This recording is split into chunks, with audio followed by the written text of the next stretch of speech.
Hi everybody, this is CR number 14, helper video number 4.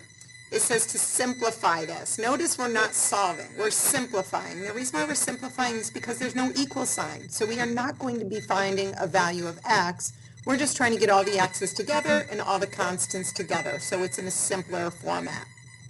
So I have 2x plus 1 inside the parentheses. Now, I'm going to be going ahead and multiplying that by the number that's on the outside, but I'm used to seeing that number in the front. So all I'm going to do is move it to the front and then bring down the plus 4x. If that is what you need to do to make this more comfortable, please put that number in the front of the parentheses.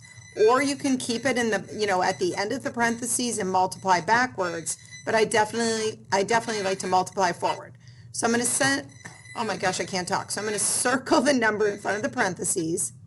I am then going to distribute it to each term inside the parentheses, which means multiply. And I have a 3 times 2x, which is 6x. And then I have a 3 times 1, which is 3, and a positive times a positive is a positive. I bring down the 4x, because that was not a part of the parentheses. I have x's and no's. If you don't have to make the columns, then don't. Some people can just go ahead and see those terms. But for my x's, I have a 6x, and I have a positive 4x.